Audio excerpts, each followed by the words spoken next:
السلام عليكم أصدقاء القناة ومحبي كرة القدم. أقدم لكم في هذا المقطع موعد مباراة الأهلي وسيراميكا كليوباترا، وذلك في إطار مباريات الدوري المصري الممتاز ضمن منافسات الجولة المؤجلة رقم 19.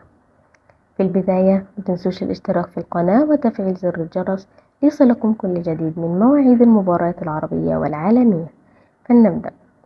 يدخل فريق النادي الأهلي المباراة وهو في المركز الأول برصيد 69 نقطة من أصل 27 مباراة، بينما نادي سيراميكا يدخل المباراة وهو في المركز الثامن برصيد 44 نقطة من أصل 30 مباراة. تقام المباراة يوم الاثنين الموافق 29/7/2024.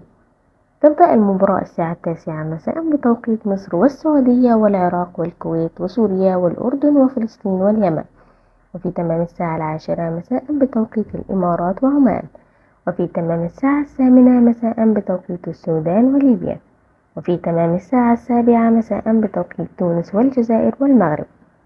تذاع المباراة على قناة أون تايم سبورت 1. وفي النهاية ما تنسوش تكتبوا لنا في التعليقات توقعاتكم بنتيجة المباراة. شكرا لكم والسلام عليكم ورحمة الله وبركاته.